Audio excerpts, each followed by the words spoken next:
पुरंजन, राजा पुरंजन 84 लाख योनि में भटक के किधर भी उसको उसका इच्छा पूरा नहीं हो गई। फिर अभी वो किधर आ गया, भारत भूमि में आके वन में घूम रहा था। वन में घूम रहा था तभी उसने पहले एक किसको देखा, एक सुंदर युवती स्त्री, एक आंखों से उसने उस सुंदर स्त्री को देखा। फिर उसका आंख, उसका कान, उसका मुंह उससे इतना आकर्षित हो गया तो तुरंत तो उसके मन में इच्छा हुई उससे बोलना चाहिए, उसके साथ बात करना चाहिए, उसके संग करना चाहिए। ऐसे उनकी मन में वो भाव उत्पन्न हो गया।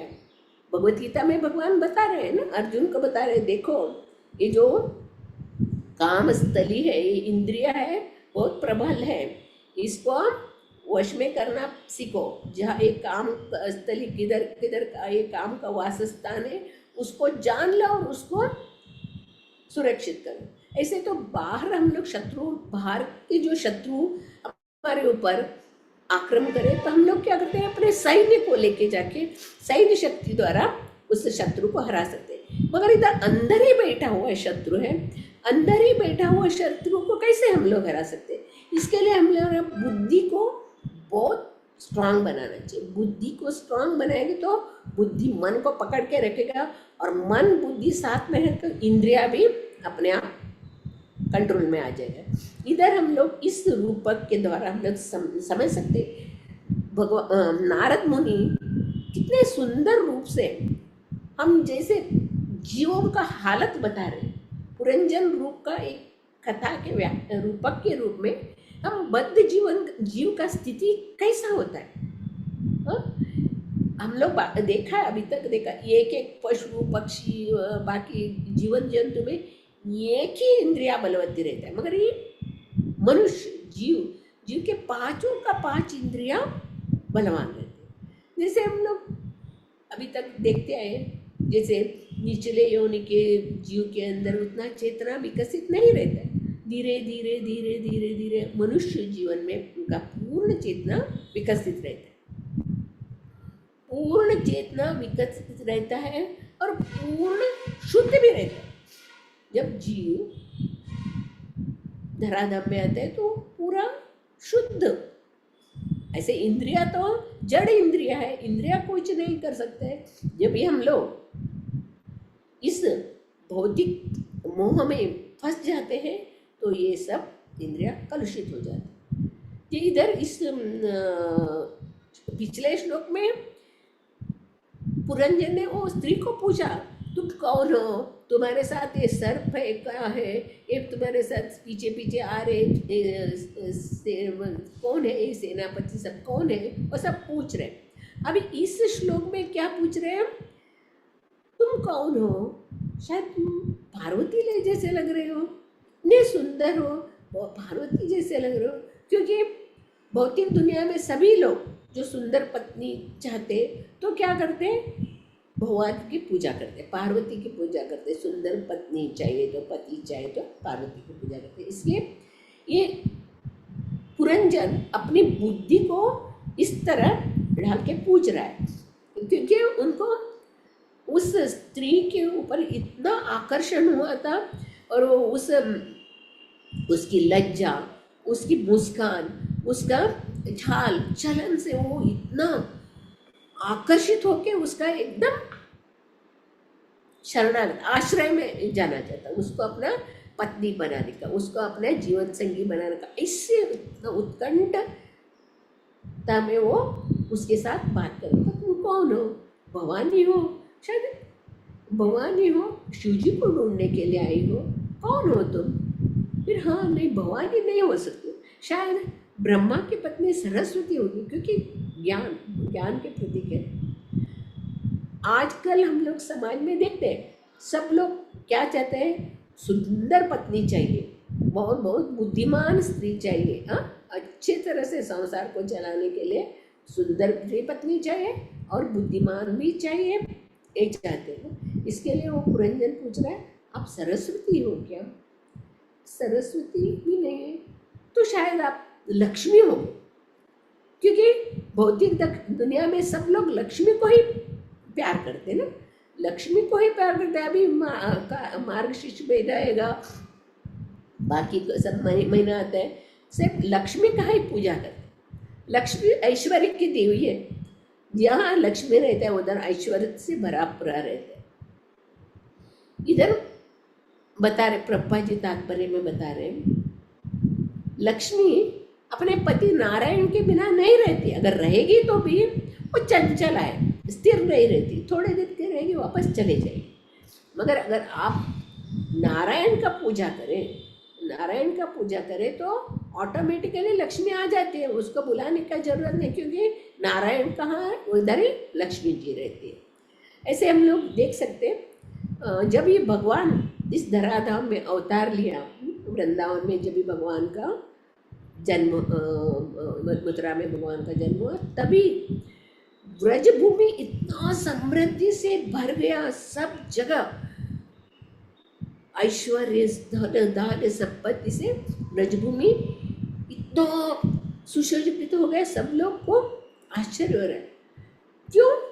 क्योंकि जब भी भगवान अवतरित हुए तो लक्ष्मी जी भी अपने आप ऑटोमेटिकली उस व्रजधाम में आ जाती है, और लक्ष्मी जहाँ अपने पति है उधर ही रहते। वो इतनी सुंदर ढंग से ब्रजधाम को अपना क्रीड़ास्थली बना देती, क्रीड़ास्थली इसके लिए ब्रजभूमि में सब समृद्धि से भरा हुआ था, कभी उसका किसका कभी नहीं था। अभी इधर बता रहे ये पुरंजन, राजा पुरंजन उस स्त्री का इतना सुंदर रूप से उसका वर्णन कर रहा है, वो उसका लज्जा से वो मोहित हो गया। पुरंजन उसके हाव भाव से, लज्जा से मोहित हो गया, और मोह में पड़कर वो क्या अपने बुद्धि को कैसे लगाना चाहिए, क्या करना चाहिए, क्या उसको मालूम नहीं, उसका वर्णन कर रहा है करके आज हम लोग भौतिक जीवन में देखते हैं। भौतिक जीवन में सब जगह यही चल रहा है, जो पुरुष और स्त्री के बीच आकर्षण। जब भी वे अपना वेद शास्त्र का जो प्रमाण है उसमें से हम लोग देखते हैं, जब भी राजा लोग रहने दो, कोई ब्राह्मण लोग क्या 5 बरस से अपने बच्चों को गुरुकुल में भेजते थे।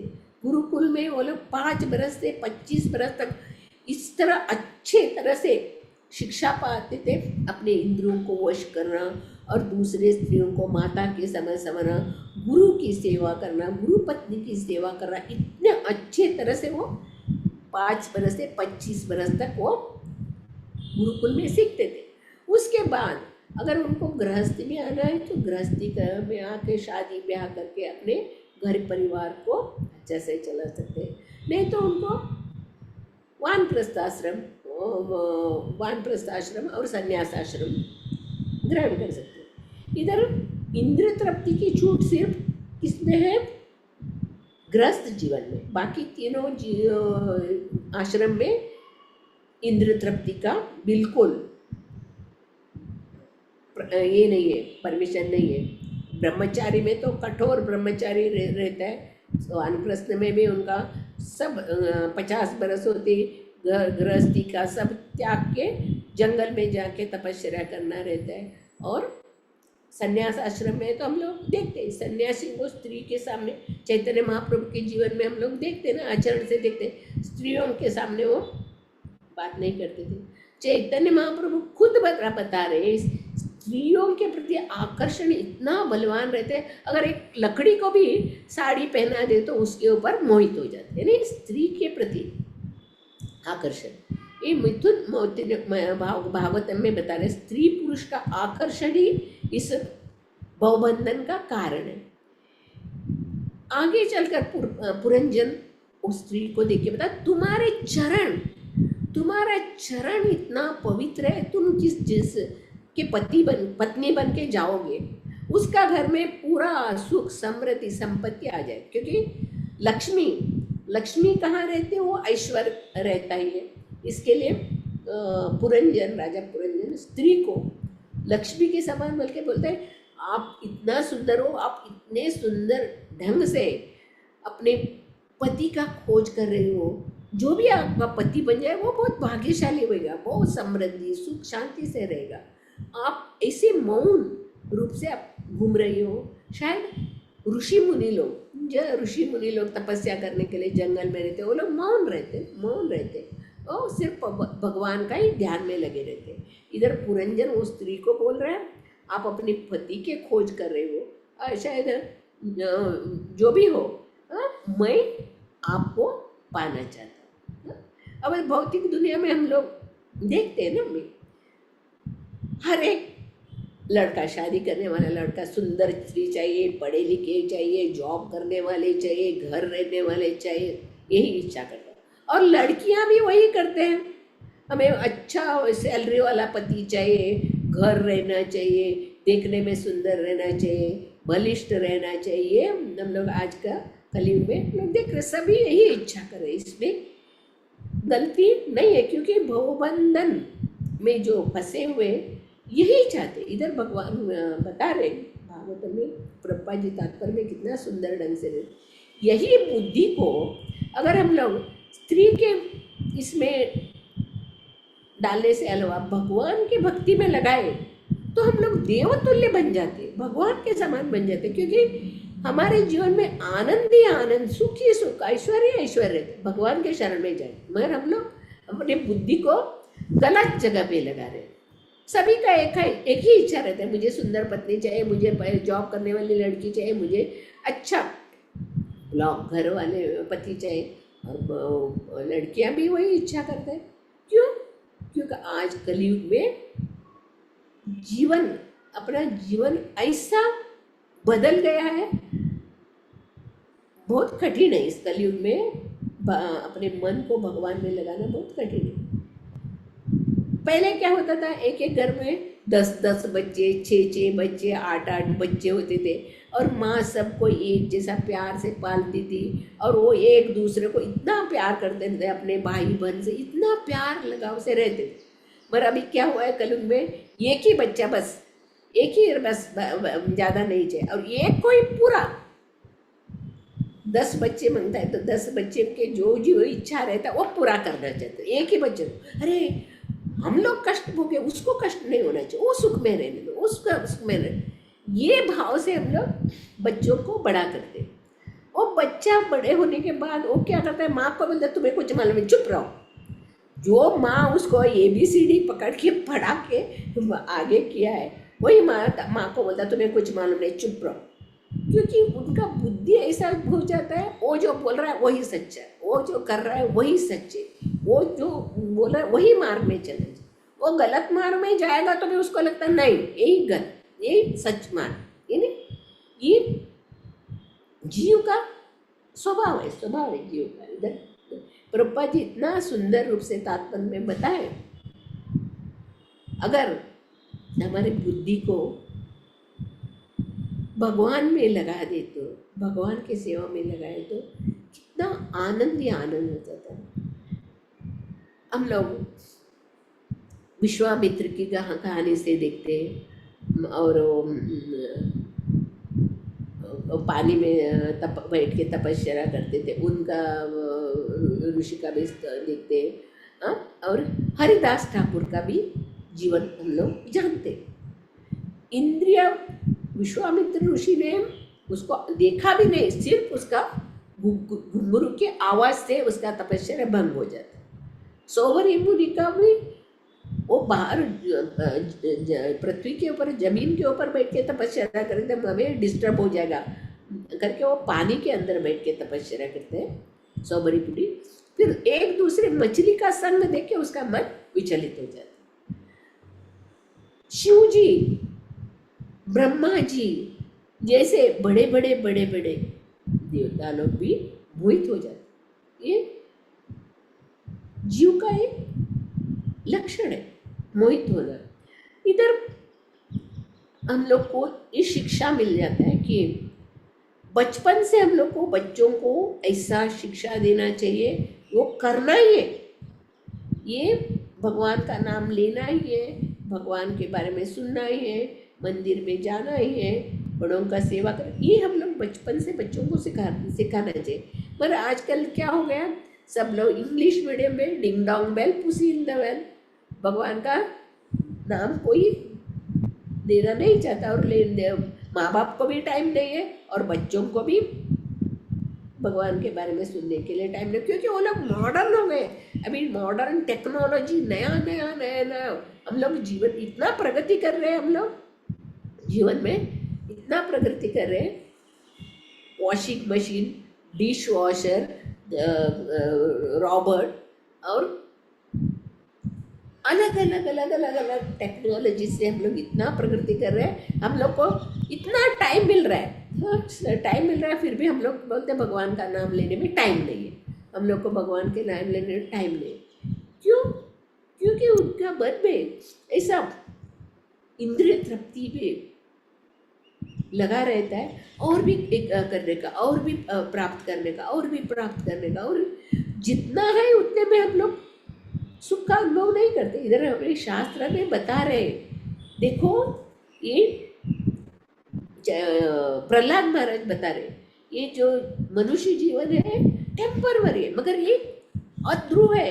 इस मनुष्य जीवन में हम लोग इस सागर को पार करके जा सकते हैं। अगर इस मनुष्य जीवन में हम लोग अपने मन को भगवान में सेवा में लगाए, भगवान के गुणगान करेंगे, भगवान के भक्तों के शरण पकड़ के हमारा जीवन इतना सुख समृद्धि से भर जाए। मगर हम लोग मूढ़ लोग जो शास्त्रों को, गुरु को, बड़े बड़े साधु संतों को मुख से सुनना ही नहीं चाहते, हमें टाइम नहीं है। कितना भी बोलो, माँ बाप भक्त बनते हैं, फिर बच्चों को अच्छा से पढ़ाते, उनको अच्छे से पढ़ा के उन लोगों को भक्ति में लाना चाहते हैं। वो बोलते हैं नहीं, अभी नहीं, आप जब भी बुढ़े होएंगे ना तभी हम लोग भक्ति में आएंगे। वो माँ बाप को ही सिखाते हैं। अभी हम लोग को कमाना है, अभी हम लोग को जीवन में एंजॉय करना है, इंद्रिय तृप्ति करना है। इंद्रिय तृप्ति प्रभुपाद जी ने अलग अलग इसमें उदाहरण देते हैं। इंद्रिय तृप्ति यानी क्या है? खुजली जैसे, ये कितना हम लोग खुजाएंगे तो और भी बढ़ते रहेगा, उस तो कम होने वाले। जिस तरह समुद्र के अंदर सब नदी का पानी सब ये आता है, वेव आते रहता है, समुद्र में जो तरंगे आते रहते, वो कभी रुकता नहीं है। उसी तरह मनुष्य जीवन में जो भोगने की जो इच्छा रहती है, इंद्रिय तृप्ति की इच्छा, तो वो कभी भी खत्म नहीं होने वाला। अगर बुढ़े में रहने दो, बुढ़ा भी होने दो, उसको जवान लड़की के ऊपर वो अपनी जवानी का याद करता है, अपना जवानी का ही वो इंद्रिय तृप्ति का वो का आनंद लेता है। ये भौतिक दुनिया हमें इंद्रिय तृप्ति के लिए अलग अलग मॉल, वो ये सुख सुविधा बनाए, और क्या हो रहा है? कष्ट भोग रहे हैं। जो भी इंद्रिय सुख है, जो भले ही आंखों से देखने का हो, कान से सुनने का है, मुंह उसका, जो भी इंद्रियों का जो है, आंख से कंटिन्यूस मोबाइल पकड़ के टीवी देख के, लैपटॉप पे बैठे, क्या होगा? आंख खराब होगी। कान में अभी सब लोग डाल के कंटिन्यूस कान में सुनते कान कभी सुनना बंद होएगा।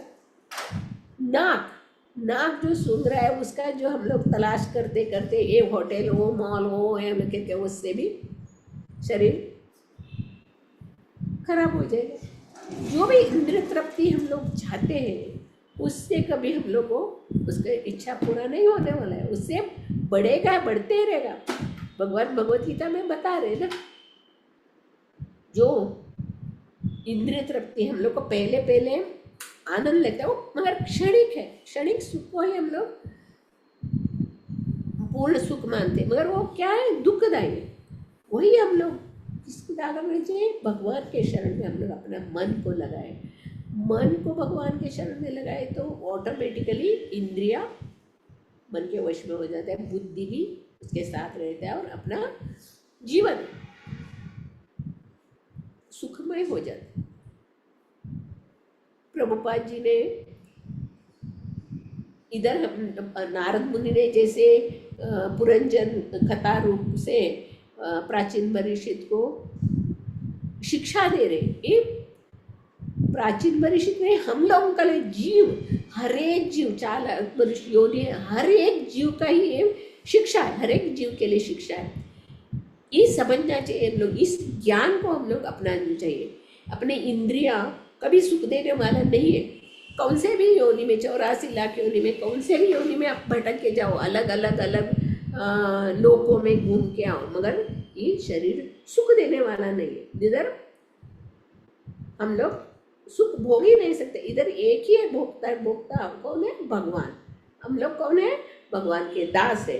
हम लोग ये समझना चाहिए, हम लोग इधर भगवान के दास के रूप में हम लोग को भगवान का सेवा करना पहला हमारा कर्तव्य, जीवन का लक्ष्य। हम लोग इस मनुष्य जीवन में आने के बाद हम लोग को क्वेश्चन पूछना चाहिए, हम लोग मनुष्य जीवन में क्यों आए, इस मनुष्य जीवन के बाद क्या है, इस मनुष्य जीवन में हम लोग कष्ट क्यों भोग रहे हैं, इसका क्या परिहार है, इसके बारे में हम लोग को जिज्ञासा करना चाहिए। साधु के गुरु के शरण में जाके, साधु संतों के शरण में जाके भागवत कथा, भगवत गीता सुनने से हमारे अंदर जो ये प्रश्न है, ये इसका उत्तर मिलता है। हम लोग क्या कर रहे हैं अभी?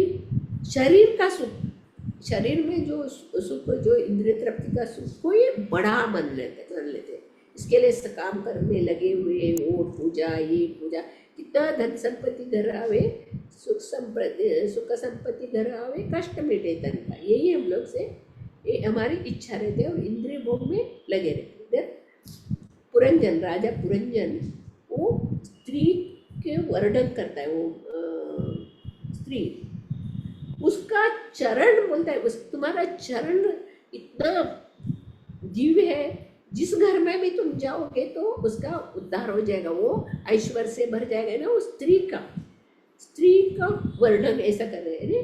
इधर भगवत गीता में हम लोग बोलते हैं ना, जब भी हमारा बुद्धि गलत मार्ग में सोच जाता है तो हम लोग धीरे धीरे हमारा पतन होता है। कामेशा क्रोधेशा रजोगुण समुद महाशन पापा विद्येन वैरिण, ये हमारा वैरी है। जैसे हम लोग भोगने की प्रवृत्ति, अपनी इंद्रियों को भोगने में लगाने का इच्छा करते हैं, उधर हम लोग को कष्ट ही कष्ट मिलता है। जब भी नारद मुनि ने प्राचीन परिषद को शिक्षा दी, ऐसे हमारे प्रभुपाद, जगत गुरु प्रभुपाद जी ने पाश्चात्य देश में जाके, वो जो लोग थे ये कितने गिरे हुए थे, वो लोग भी बहुत अमीर माँ बाप के बच्चे थे, वो भी सुख समृद्धि में लगे थे, मगर वो लोग घर छोड़ के आके सुख ढूंढ रहे। इधर सुख मिलेगा, गांजा पीने से सुख मिलेगा, ड्रग खाने से सुख मिलेगा, नशा पान करने से सुख मिलेगा, वो लोग सुख के तलाश में भटक रहे, मगर उनको सुख इधर भी मिला नहीं। जब ही प्रभुपाद जी ने तामसिंह पान पे बैठ के हरे कृष्णा कृष्णा कृष्णा हरे हरे, हरे राम राम राम हरे हरे महामंत्र का जप कर रहे थे, तो वो लोग धीरे धीरे आके बैठे। प्रभुपाद जी ने कुछ नहीं किया आपसे, उनको बोला आ जाओ बैठ सुनो, तो लोग धीरे धीरे आके बैठे और हरे कृष्ण महामंत्र उनका कान में गया। वो महामंत्र कान में जाते ही उसका अंदर का सब कलमश दूर हो गया और वो लोग इतने मन से हरे कृष्ण भजन करने लगे, हरे कृष्ण कीर्तन करने लगे। प्रभुपाद जी को हेल्प किए। आज विश्व भर में हरि नाम का प्रचार किए। चैतन्य महाप्रभु का यही उद्देश्य था ना, नगर आदि ग्राम, नगर हो ग्राम हो, सब जगह मेरा नाम का प्रचार होना चाहिए। और प्रभुपाद जी की कृपा से प्रभुपाद जी अपने गुरु महाराज की इच्छा को पूरा करने के लिए पाश्चात्य देश में जाके आज हम लोग विश्व भर में हरि नाम को सुना। प्रभुपाद जी के गुरु महाराज भक्ति सिद्धांत सरस्वती ठाकुर बार बार हम लोग चेतावनी देते थे, सुबह उठते से जूते से सर को मारना चाहिए, देख मन इधर उधर भटकना नहीं, भगवान के शरण में ही मन रहना चाहिए। और रात को सोते वक्त भी जूते से मार के अपने को समझाने चाहिए, नहीं भगवान के शरण में एक ही कृष्ण, एक भगवान का शरण में जाना चाहिए। ये हम लोग को शिक्षा। आज हम लोग गुरु चैतन्य महाप्रभु और उनके सब पार्षद, उनका जो चरित्र पढ़ते हैं हम लोग, उनका चरित्र पढ़ने मात्र से हम लोग का जीवन सार्थक बन जाता है, क्योंकि वो एक जो पार्षद है पूरा ब्रह्मांड को मुक्त करने वाले ऐसे है। वो एक शास्त्र, उनका एक ग्रंथ है, वो हमारे लिए वज्र वैडूर जैसे बोलते हैं ना, सर्वशास्त्राभि पीयूष। ये भागवतम जो है सर्व शास्त्र रूपी सागर का एक अमृत है। अलग अलग वेद शास्त्र पुराण सब जो अलग शास्त्र का समुद्र है, उसका एक अमृत है भागवत। और सर्व वेद का, जब सर्व वेद पाठ करने से जो सत्फल मिलता है वो सिर्फ भागवतम सुनने मात्र से मिलता है। और सर्व सिद्धांत, सभी जो सिद्धांत है, जो बड़े बड़े ऋषि मुनि जो लोगों ने सिद्धांत को जो स्थापित किया, वो सब सिद्धांत भागवतम में ही सिद्धांत रत्नाढ्य, रत्न के समान भरा हुआ है भागवत में। और सभी लोगों को सब लोगों का उद्धार करने वाला ये भागवतम का जो एक जो शब्द है, इसको हम लोग अपनाना चाहिए, जीवन में उतारना चाहिए। मनुष्य जन्म मिला है, मनुष्य जन्म में पाकर भी हम लोग भगवान के बारे में नहीं सोचेंगे, भगवान के बारे में, भगवान की लीला के बारे में नहीं पढ़ेंगे, नहीं सुनेंगे, तो वापस हम लोग को इस जन्म मृत्यु के संसार में गिरना पड़ेगा और वापस हम लोग नरक में जाएंगे।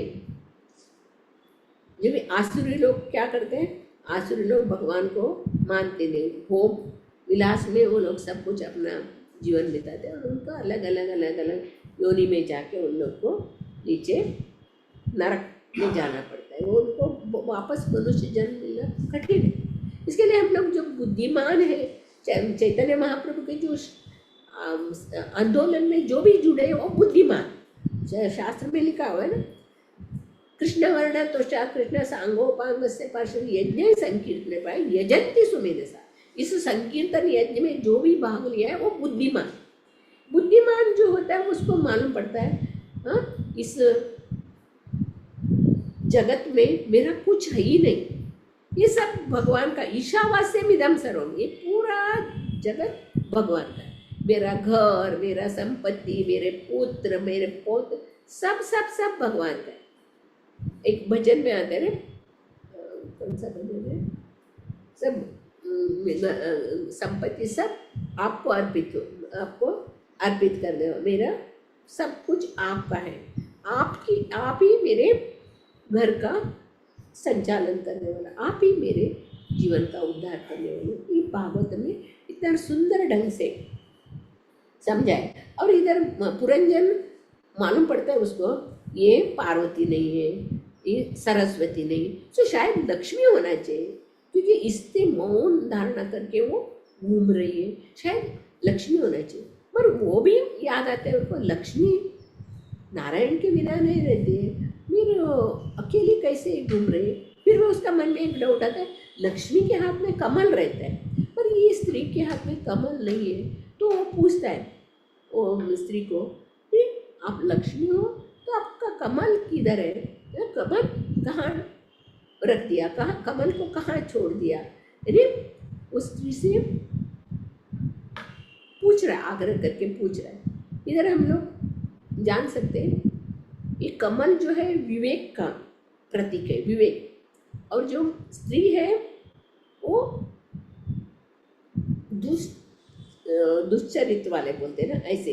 क्योंकि अगर हम लोग हमारा बुद्धि को विवेक के द्वारा हम लोग हमारे बुद्धि को हम लोग समझेंगे, तो हमारा जीवन का लक्ष्य क्या है। हमारा जीवन का लक्ष्य है भगवान के धाम जाने का, ये हमारा जीवन का लक्ष्य है।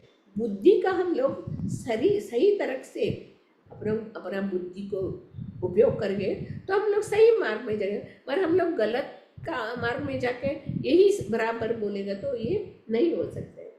इधर एक इसमें शास्त्र में दिया हुआ है, जिस घर में माँ नहीं है और उसकी बीवी झगड़ालू है, तो वो उस घर में रहना ही नहीं, उससे बेहतर है जंगल में जाके रहना। एक पतिव्रता स्त्री हमेशा पति के साथ ही साथ देगी और पति के आज्ञा के अनुसार चलेगी और उस घर में सब सुख समृद्धि सब आएगा। और विवेक से वो जब भी उनका गृहस्थ आश्रम के बाद वानप्रस्थ आश्रम संन्यास, तो वो लोग अपने गृहस्थी को अच्छे से चलाएंगे। एक पतिव्रता स्त्री, अगर पतिव्रता स्त्री नहीं है, भौतिक भोग भोगना चाहती है, वो झगड़ालू है, तो उसका जीवन क्या हो जाता है, नरक बन जाता है। शिवजी पार्वती को बता रहे एक संदर्भ में, देखो दुष्चरित्र वाली स्त्री पत्नी बन के आई तो उस पति का ऐसा जीवन दशा होता है, अगर वो बीमार होके कितना तकलीफ उठाता है वो भी सहन कर सकता है। विष पी के, विष के बाधा से क्यों अंदर तकलीफ होता है वो सहन कर सकता है। नहीं, वो दुष्चरित्र स्त्री के साथ रहने से वो वन में जाके रहना बेहतर होता है। मैं इसमें बताया यानी स्त्रियों का चरित्र के बारे में हम लोग ये महाभारत में एक कथा में देखते हैं ना, धृतराष्ट्र अपने पुत्रों को किस तरह पाला, उनको जो चाहिए वो बोल रहे हैं सच, वो बोल रहे सच, उनको क्या चाहिए उनको क्या, और आखिर में क्या हो गया, वो लोग सब नष्ट हो गए। इधर वही बता रहे, जो लक्ष्मी को चाहता है, जो ऐश्वर्य के देवी को चाहता है, तो नारायण की पूजा कर रहे हैं। नारायण की पूजा के बिना वो लक्ष्मी उनके यहाँ नहीं आती। अगर हम लोग नारायण के बिना लक्ष्मी का भोग करना चाहते हैं, रावण और कंस जैसे हमारा स्थिति हो गया, हिरण्यकशिपु जैसे, हिरण्यकशिपु वो लोग भगवान को नहीं चाहते, वो लोग सिर्फ क्या करेंगे, ऐश्वर्य की देवी लक्ष्मी को चाहते। रावण ने सीता को चुरा के लेके गया, क्या हो गया उसका, पूरा उसका राज संपत्ति परिवार सब नष्ट हो गए। हम लोग देखते यानी हर एक उदाहरण द्वारा, हर एक श्लोक द्वारा हमें ऐसे शिक्षा मिल रहा है, अपना जीवन को हम लोग को कैसे ढालना चाहिए, हमारा जीवन का लक्ष्य क्या है। भगवत धाम जाना है, गुरु के आश्रय लेके, गुरु के आज्ञा का पालन करके, जो चारों नियमों का पालन करके भगवान का नाम लेते लेते लेते लेते हम लोग को भगवत धाम जाना है। इस सुंदर रूप से इस श्लोक द्वारा नारद मुनि प्राचीन पुरंजन को समझा रहे। पुरंजन के लिए नहीं, हम लोग, हम बद्ध जीवों का, हम क्योंकि हम बद्ध जीवन इसी तरह इंद्र तृप्ति में लगे हुए, थोड़ा भी टाइम मिला तो हाँ उधर जाएंगे, उधर जाए, भगवान का नाम लेने के, भगवान के मंदिर जाने का उसका नहीं सोचता है, हाँ चलो घूमने के लिए जाएंगे, उधर जाएंगे। इस तरह हम लोगों को एक शिक्षा दे रहे नारद मुनि पुरंजन द्वारा। बहुत सुंदर रूप से प्रभुपाद जी ने तात्पर्य में भी लिखा है। इधर लास्ट में एक बता रहे हैं, जो स्त्री ऊपरी तरफ से ऐसा प्रतीत होता है स्त्री भोग्या है और पुरुष भोगता है, किंतु भीतर से प्रत्येक जीव भोगता है। इसीलिए इस जगत में प्रत्येक वस्तु माया के लिए, माया। भगवान पहले ही बताए प्रकृति कौन है, मया दक्षिण प्रकृति सुयते सचार, मेरे अध्यक्षता में प्रकृति काम करती है, प्रकृति के लिए स्वतंत्रता नहीं है, मैं जो बोलेगा वो करेगी प्रकृति। ऐसे ही इधर बता रहे हम लोग भोगना चाहते तो क्या है, हम लोग किसको बोल रहे, प्रत्येक वस्तु माया कहलाती है, इधर का प्रत्येक वस्तु माया कहलाती है। हम लोग पुरंजन अपने ऐसा ही व्यक्ति बताकर उसे बहकाना चाहता था।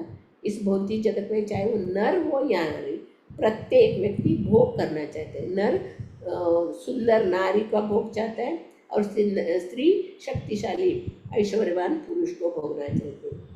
इस प्रकार भौतिक इच्छाओं से युक्त प्रत्येक जीव पुरुष या भोक्ता कहलाता है। सुंदर रूप से इस श्लोक द्वारा हम लोग को प्रभुपाद जी ने तात्पर्य में समझा है हमारा जीवन का लक्ष्य क्या होना चाहिए, हमारा बुद्धि को किस में लगाना चाहिए, गलत इसमें नहीं लगाना चाहिए। गुरु की आज्ञा के अनुसार, शास्त्र के अनुसार हम लोग को अपना जीवन ढालना चाहिए, इससे हम लोग हमेशा सुख से रह सके। हरे कृष्णा। श्रीमद् भागवतम की जय। श्रील प्रभुपाद महाराज की जय।